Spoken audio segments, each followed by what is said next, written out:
मैं सनंत आप लोगों की क्लास 12th का चैप्टर द इंडिगो लेके आया हूँ। और उम्मीद है कि आपको ये चैप्टर समझ में आया और काफ़ी अच्छा भी लगेगा आपको ये चैप्टर। मेरा नाम लुईस फिशर है और मैं गांधी जी से 1942 में मिला। मैं उनसे उनके आश्रम में मिलने गया और वह उस समय बहुत ही फेमस आदमी थे और काफ़ी पर फिर भी वो सादगी से रहते थे, बहुत ज़्यादा सादगी से रहते थे। वहाँ पे मैंने उनसे पूछा, गांधी जी भले ही अंग्रेजों ने इतने साल यहाँ पे राज किया, बतिया आखिरकार अब अंग्रेज छोड़ के जा रहे हैं, पर इसकी शुरुआत हुई कैसे थी गांधी जी? भैया बात उस समय की है जब मैं पहली बार इंडिया में आया था, दोबारा से अपने साउथ अफ्रीका के चक्कर लगा के। 1916 में मैं जब इंडियन नेशनल कांग्रेस के कन्वेंशन में गया, लखनऊ में होना था जो, तो वहां से इसकी शुरुआत हुई। मतलब वार्षिक समारोह होना था लखनऊ में, तो वहाँ पे 2301 डेलीगेट आए हुए थे और लाखों लोग और हजारों लोग वहाँ पे थे। उनमें से एक व्यक्ति मेरे पास आया जिसका नाम राजकुमार शुक्ला था। गांधी जी, हमार नाम राजकुमार शुक्ला है, हम चंपारण से आया है और हम आपको अपने साथ ले जाई आई है। भैया ये चंपारण कहाँ पर है? अरे गांधी जी, ये बॉर्डर के पास में है, नेपाल के और हिमालय के नीचे है। देखिए शुक्ला साहब, मेरे पास तो इतना समय है नहीं अभी, मुझे जाना है देखिए कानपुर, और बाकी मैं हूँ बहुत ज़्यादा बिजी और मुझे भारत के अलग अलग राज्यों में जाना है। पर आपको ये बताइए, आप मुझे बुलाना क्यों चाहते हैं वहाँ पर, ये तो बताइए। महाराज का बताएं, ये जमींदारों इतना परेशान करके रखा है कि हमें बहुत तंग करते हैं। किसी ने कहा था कि भैया हम लोगों की समस्या का इलाज आपके पास है, इसलिए आपके पास आए थे। आप ही कुछ कीजिए गांधी जी, वरना बहुत बुरा होगा हमारे साथ। नहीं नहीं, मैं थोड़ा बिजी हूँ, आप कुछ गलत समझ रहे हैं, आप किसी और को ले जाइए, मैं थोड़ा जरा बिजी हूँ अभी। महाराज अगर आप नहीं चलेंगे तो हम आपके पीछे पीछे चलेंगे। फिर राजकुमार शुक्ल गांधी जी के पीछे हर जगह चलने लगते हैं, चाहे वो जहां जाते। तो जो गांधी जी थे वो उनकी डिटर्मिनेशन देखकर खुश हो गए उनसे। देखिए शुक्ला साहब, मैं तो अभी फ्री नहीं हूँ, पर मैं फलाना फलाना डेट को कलकत्ता जाऊंगा, तब मैं उसके बाद फ्री होके आपके साथ चलूंगा, ठीक है? कुछ महीने बाद जो राजकुमार शुक्ल थे उसी जगह पर वेट कर रहे थे गांधी जी का। गांधी जी आप मिल गए मुझे, आप मिल गए। ओ भाई फ्री तो हो जान दे। फ्री होने के बाद दोनों लोग बिहार के पटना के एक जिले के लिए ट्रेन पकड़ते हैं। महाराज यहाँ पटना में राजेंद्र प्रसाद जी का घर भी है, अगर आप चाहें तो मिल सकते हैं उनसे। और जो हम लोग बात करें, राजेंद्र साहब थे उस समय पर वकील थे। और पता है आप लोग, क्या पता है कि भारत के उस समय पर वो कौन से पद पर, आजाद भारत पर कौन से पद पर बैठे हुए थे? अगर पता हो तो कमेंट कर दीजिएगा। टक टक टक। गांधी जी से गांधी जी ने कहा था राजेंद्र प्रसाद से मिलना है, क्या आप घर पर है? नहीं घर पर नहीं है, हमें उनसे जरूरी मिलना था। अरे भाई तू फिर से आ गया, तेरे वजह से राजेंद्र प्रसाद बिल्कुल परेशान हो गए हैं, बार बार आ जाता है तू, चल यहीं बैठ जा बाहर। तो जो दोनों लोग थे गांधी जी और राजकुमार शुक्ला साहब, तो दोनों लोग जमीन पर बैठ गए वहीं पर और इंतजार करने लगे राजेंद्र प्रसाद का। तो गांधी जी को थोड़ी देर बाद प्यास लगती है, तो वो पास ही में जाते हैं कुएं के पास में, और नौकर चिल्लाता है, अरे तूने क्या कर दिया, क्यों पानी पी रहा है उससे? जिको मैंने देख लिया, वरना तू पानी गंदा कर देता पूरा।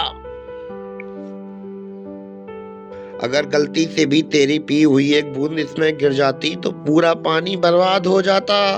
क्या कर रहा है तू, हट जा वहां से, मैं पानी पिलाता हूँ तुझे। तो गांधी जी को बहुत ऑकवर्ड लगा कि उनके साथ इतना डिस्क्रिमिनेशन हुआ, कास्ट डिस्क्रिमिनेशन इतना ज्यादा देखा उन्होंने, और उन्हें बुरा लगा। और उन्होंने राजकुमार शुक्ल से पूछा, भाई राजकुमार शुक्ल, बता क्या सीन है? गांधी जी आपको छोटा आदमी यानी कि दलित समझ रहा था, या फिर हम लोग बात करें कि जो आपको गरीब समझ रहा था बहुत ज्यादा। अरे ये क्या होता है यहाँ पे? ये छुआछूत क्या होती है ये? तो भैया मैं किसी दिन और बताऊंगा आपको। सीधी तरीके से कहें तो हमें निचली जाति का समझ रहे हैं यही लोग। चलिए छोड़िए गांधी जी, क्या बात पढ़ते हैं आप लोग, आप भी क्या इनमें। उसके बाद गांधी जी मुजफ्फरपुर जाने का फैसला करते हैं। इसके बाद गांधी जी जेपी कृपलानी जी को एक लेटर लिखते हैं और उनसे कहते हैं, डियर जेपी कृपलानी जी, हम आपसे मिलने आ रहे हैं। गांधी जी जेपी कृपलानी से शांति निकेतन में पहली बार मिले थे। 15 अप्रैल 1917 को आधी रात में मुजफ्फरनगर पर गांधी जी की ट्रेन पहुंचती है और वहां पे स्टूडेंट की भीड़ देख के गांधी जी इम्प्रेस हो जाते हैं। गांधी जी वहाँ कुछ दिनों पर प्रोफेसर मलकानी के घर पर रुकते हैं और ये काफ़ी अनयूजुअल बात थी कि कोई सरकारी वकील, मतलब सरकारी आदमी के घर पर कोई वकील रुक रहा है। तो उसकी जो जॉब थी, उनकी जो जॉब थी वो बहुत रिस्क पर थी, फिर भी उन्होंने गांधी जी को रोक के रखा था अपने घर पर। अब गांधी जी वहाँ धीमे धीमे पॉपुलर हो जाते हैं और आसपास के इलाकों में खबर फैल जाती है कि कोई महात्मा आया है उन लोगों को बचाने के लिए, उन लोगों की समस्याओं को दूर करने के लिए। अरे गांधी जी बचाई लो, हमें बहुत परेशान हो गए। गांधी जी बचा लीजिए, बहुत परेशान हो गए। अरे बताइए तो क्या समस्या है आप लोगों को, बताइए तो। ये वकील लोग भी तो आपकी समस्या सुलझा लेंगे, आपने इन्हें क्यों नहीं बताया? नहीं गांधी जी, ये वकील नहीं सुनते हमारी। कहाँ गांधी जी, ये लोग तो बहुत हाई फीस पे करते हैं हम लोगों से, तो अंधाधुन पैसा मांगते हैं ये वकील। तो गांधी जी सुनकर बोले, क्या बात है वकील साहब, क्या चाहते हैं आप? ये आप लोगों के कोर्ट कानून में आना छोड़ दें, ये गरीब लोग, आप लोग कैसे इनसे ज्यादा फीस चार्ज कर सकते हैं? चलिए छोड़िए, आप लोग बताइए, आप लोगों ने मुझे यहाँ पे क्यों बुलाया है? बताइए आप लोग क्यों बुलाया है मुझे यहाँ पे? तो बताइए आप लोग क्या प्रॉब्लम है? हाँ गांधी जी बताते हैं क्या प्रॉब्लम है। अरे भैया गांधी जी, हम लोगों को जबरन इंडिगो उगाना पड़ता है एज अ टैक्स। ये अंग्रेज जबरदस्ती हमसे इंडिगो उगवाते हैं, इंडिगो यानी नील। और भैया ये इंडिगो जो है वो ब्रिटेन से जर्मनी चली जाती है और वर्ल्ड वॉर सेकंड के दौरान जर्मन वालों ने सिंथेटिक नील की खोज कर ली है। अब जो इनकी नील है जर्मनी वालों ने मना कर दिया है इन अंग्रेजों से कि अब हमें ये नील नहीं चाहिए है। और गांधी जी, अब हमें पता नहीं था कि भैया जर्मनी में इंडिगो की डिमांड खत्म हो गई है, इस वजह से अब इंडिया में भी इंडिगो नहीं उगाना पड़ेगा। अरे और हमको तो ये पता भी नहीं था, और हम लोगों ने ना इंडिगो ना उगाने की वजह से हम लोगों ने उन्हें टैक्स दे दिया कि भैया कि अब हमें इंडिगो नहीं उगानी है। हमने उन्हें दे दिया, एडवांस टैक्स दे दिया कि हमें नहीं उगानी। और हमें क्या पता था कि जर्मनी ने इसे पहले ही बैन कर दिया था। अब भैया जो इन जमींदारों ने हमारा पैसा ले लिया है, आप दिला दीजिए हमें गांधी जी। ओ मैं ये समझ गया, चलो ब्रिटिश लैंडलॉर्ड एसोसिएशन चलते हैं और काफी छोटा मामला है, निपटा लेते हैं वहीं पर। अरे भाई तुम पैसा क्यों नहीं दे रहे इन गरीब किसानों का? अरे तू कौन है भाई? अरे मैं मोहनदास करमचंद गांधी। मैं नहीं जानता किसी मोहनदास करमचंद गांधी को भैया, तुम कौन हो? मैं नहीं जानता, चलो निकल जाओ यहाँ से। अरे भैया बताओ तो इनको पैसा क्यों नहीं दे रहे हो तुम? अरे भैया मैं नहीं बता रहा, जाओ जो करना हो कर लो, तुम बाहर के आदमी हो, मैं तुम्हें कुछ नहीं बताने वाला हूँ।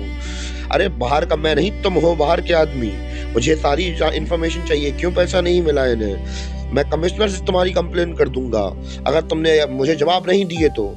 हाँ भाई तुझे जहाँ जाना है तू जा भाई, मैं कुछ जवाब नहीं दे रहा। तो गांधी जी जाते हैं कमिश्नर ऑफिस की ओर कि भैया इनकी समस्या दूर सके। भाई क्या हुआ बताओ, ये इन गरीबों का पैसा क्यों नहीं दिया गया? आप कमिश्नर साहब हैं, आपके यहाँ पे एसोसिएशन में कुछ लोग वो कुछ पता नहीं रहे। अरे भाई तू सुन, यहाँ से चला जा धीमे से, तू बाहर का आदमी है। अरे मैं नहीं जाऊंगा, अरे तुम चले जाओ यहाँ से, मैं तुम्हें कुछ नहीं बताने वाला, तुम बाहर के आदमी हो।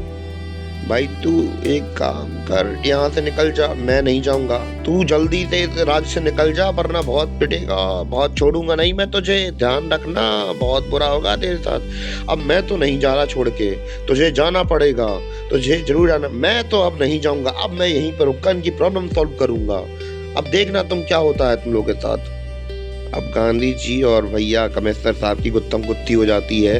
इसके बाद गांधी जी जाते हैं मोतिहारी, जो कि चंपारण के बगल में है। वहाँ पे वो एक घर किराए पर लेते हैं, जो कि वो अपना एक घर हेडक्वार्टर की तरह बनाते हैं कि वो वहीं से अब सारे काम करेंगे। और रोज कोई ना कोई उनसे मिलने आता है। और एक दिन एक आदमी आता है, वो कहता है, गांधी जी पास के आदमी के साथ बहुत अत्याचार हुआ है गांधी जी चलिए वहाँ चल के देखते हैं, बहुत अत्याचार हुआ उस आदमी के साथ। तो अगले दिन गांधी जी हाथी में बैठकर वहाँ निकल जाते हैं वहाँ के लिए। तो गांधी जी हाथी में बैठ के जा ही रहे होते हैं तो पुलिस सुपरिटेंडेंट का एक मैसेंजर आता है और गांधी जी से कहता है, अरे भाई तेरे नाम का वारंट निकला है, जल्दी से राज्य को छोड़ के चले जा। और गांधी जी ने उस व्यक्ति का जो लेटर दिया था उन्होंने उसमें लिख दिया रिसीव्ड और बाद में लिख दिया डिसओबेड। और गांधी जी से वो कह रहा, अरे तुमने ये क्या कर दिया तुमने ये। और गाइस उन्होंने मना कर दिया कि मैं अब नहीं लूंगा। तो वो जो आदमी था बहुत गुस्सा हुआ। और गाइस यहीं से हम लोग बात करें सिविल डिसोबीडिएंट मूवमेंट की शुरुआत हुई कि भैया सबने अवज्ञा आंदोलन की शुरुआत यहीं से हुई थी। गांधी जी पहली बार सरकार के ऑर्डर को डिसओबे कर देते हैं। अगले दिन गांधी जी को कोर्ट में बुलाया जाता है। तो जब गांधी जी को कोर्ट में बुलाया जाता है तो अगले दिन गांधी जी कोर्ट में पहुंचते हैं। और जैसे ही कोर्ट में पहुंचते हैं तो बाहर देखते हैं कि बाहर हुजूम लगा है, हजारों किसान मुंह लटका के खड़े हुए हैं। और उन्होंने लेटर में अपने सारे दोस्तों को बुला लिया था पहले मैसेज करके, और सारे किसान वहाँ पे खड़े हो गए, बहुत कस के हल्ला गुल्ला मच रहा वहाँ पे। गांधी को तो कह रहे हैं, भैया इतने सारे आदमी मेरे लिए आए हैं। तो कोर्ट वाले आदमी अंदर खड़े थे, उन्होंने कहा कि भैया भीड़ बेकाबू हो रही है। तो उन्होंने कहा, गांधी जी ये आपके लिए आए हैं, आप इन्हें शांत कराइए। तो गांधी जी ने कहा कि हाँ मैं शांत कराता हूँ अभी इन्हें थोड़ी देर में। तो गांधी जी जाते हैं तो उन्हें शांत करवाते हैं थोड़ी देर में। और जो वकील वगैरह अंग्रेजी वकील थे वो सोच रहे थे कि भैया अगर फैसला पोस्टपोन कर दें तो भीड़ थोड़ी काबू हो जाए। तो गांधी जी ने कहा अभी फैसला सुनना है मुझे तो। और उन्होंने कहा कि भैया फैसला शाम तक होगा, एक काम कर लीजिए, जब तक के लिए आप जेल चले जाइए या फिर जमानत ले लीजिए। तो गांधी जी ने कहा मुझे जमानत नहीं चाहिए और मुझे जेल में ही डाल दो आप तो मुझे। तो उन्होंने कहा अरे भैया क्या करें, अब गांधी आप फ्री हो, चलो ठीक है फ्री हो जाओ आप। तो गांधी जी फ्री हो गए उसके बाद। और धीमे धीमे शाम का समय आ जाता है और शाम के समय पर राजेंद्र प्रसाद, अब मौलाना आजाद और ये सभी लोग बहुत फेमस लोग वहाँ पे पहुँच जाते हैं। और गांधी जी उनसे पूछते हैं, बाकी लोगों से पूछते हैं, अगर मैं जेल में चले जाता तो तुम लोग कहते हैं कुछ नहीं भाई साहब, घर चले जाते हम लोग आराम से अपने। और गांधी जी गुस्से में कहते हैं कि भैया इन गरीब किसानों का क्या होगा चंपारण के। और वो आदमी सोचता है कि गांधी जी तो बाहर के आदमी है, हम लोग तो यहाँ के आदमी है, बल्कि इनके लिए कुछ सोचते भी नहीं। गांधी जी हम लोग अब आपके साथ ही हैं, अब हम लोग पीछे नहीं हटेंगे। और गांधी जी ये बात जब सुनते हैं तो उनको अच्छा लगता है और गांधी जी कहते हैं कि ओ चलो अब हमें कोई नहीं हरा सकता है, अब हमारी ही जीत होगी, चंपारण के किसानों को अब न्याय मिलेगा, ओ हाँ अब हम जीत जाएंगे। तो गांधी जी के पास कुछ दिनों बाद लेटर आता है जिसमें लिखा हुआ होता है कि जब तक आप चंपारण में रहना चाहते हैं तब तक रह सकते हैं, कोई दिक्कत नहीं है। और पहली बार गांधी जी का डिसओबीडिएंट वाला मूवमेंट ये काम कर गया था। और उसके बाद लेफ्टिनेंट गवर्नर से काफ़ी बार गांधी जी की मीटिंग होती है वहाँ पर। और गांधी जी गवर्नर से मिलने के बाद उनसे बात करते हैं और गांधी जी कहते हैं कि भैया कमीशन बननी चाहिए। और जो गवर्नर होता है वो भी मान जाता है कि कमीशन बनेगी, इसमें एक जमींदार एक अंग्रेज और गांधी जी होंगे। और गांधी जी ने सोच लिया था और सबको मोटिवेट भी कर दिया था कि भैया कि सब लोग अपने अपने सबूत जो भी हैं वो दिखाइए इन लोगों को। और वो लोग सोच रहे थे कि भैया लोग क्या ही सबूत दिखाएंगे, सब लोग तो डरपोक हैं यहाँ के लोग तो। पर गांधी की सत्य बात सुनकर वो लोग उत्साहित हुए और भर के सबूत इकट्ठे हुए। और जब सबूत सारे इकट्ठे हो गए तो गांधी जी ने बोला उनसे कि भैया अब इनका जो गरीबों का पैसा है वो दे दीजिए। और सबूत मिलने के बाद गांधी जी इन लोगों से अंग्रेजों से कहते हैं भैया पैसा दो हमारा। तो जो अंग्रेज होते हैं पहले वो तो सोच रहे थे कि 50% में डील कर लेंगे, पर कैसे भी करके उन्होंने 25% बोल दिया। और गांधी जी ने ये सोचा कि भैया अंग्रेज मान गए हैं, तो उन्होंने 25% पर डील डन कर दी। और बाकी लोग गांधी जी से पूछने लगे, गांधी जी आपने 25% पर डन क्यों कर दिया? तो गांधी जी ने कहा, ये जरूरी नहीं कि भैया जो अंग्रेज हैं उन्होंने हमें 50% या 100% नहीं दिया, उन्होंने बस पहली बार वो झुके तो हैं। हमारे लिए ये इम्पोर्टेंट है कि वो पहली बार झुके हैं हम लोगों के सामने। और गांधी जी वहाँ कई साल तक रुकते हैं उसके बाद, और इक्वलिटी का पाठ पढ़ाते हैं सभी को, और वहाँ के लोगों के लिए बहुत सारे काम करते हैं। टीचर्स को बुलाते हैं, डॉक्टर्स को बुलाया जाता है बहुत दूर दूर से, और वहाँ पे मतलब हेल्थ लोगों की अच्छी हो सके, पढ़ाई शिक्षा दे सके अच्छी तरीके से। और उनकी वाइफ भी आती है और वो भी यहाँ पे बहुत सारा काम करती हैं, और एक महिला को देखती है कि जो एक ही साड़ी पहनती है। तो उनकी वाइफ उनसे पूछती है कि आप एक साड़ी क्यों पहनती हैं? क्योंकि वो कहती है मेरे पास एक ही साड़ी है। और गांधी जी भी समझते हैं ये सब बातों को, और लोग वहाँ के लोगों के लिए बहुत सारा काम करते हैं। क्योंकि इस कहानी का एक बात का सीन भी है, एक अंग्रेज जिसका नाम चार्ल्स फेयर एंड्रूज नाम का एक अंग्रेज उनकी मदद करने के लिए कहता है कि गांधी जी मैं आपकी मदद करूंगा। गांधी जी कहते हैं हमें मदद की ज़रूरत नहीं है, हम लोग अपनी लड़ाई खुद लड़ सकते हैं, हमें किसी की ज़रूरत नहीं है। बाकी लोग गांधी जी से कहते हैं कि गांधी जी अगर वो हमारे साथ हो जाता तो हमारी हेल्प नहीं हो जाती। तो गांधी जी कहते हैं नहीं, तो इससे संदेश क्या जाता कि हम लोग अपनी लड़ाई खुद नहीं लड़ सकते हैं। तो इस प्रकार ये हमारा जो चैप्टर है वो ख़त्म हो जाता है। उम्मीद है कि आपको चैप्टर समझ में आया हो।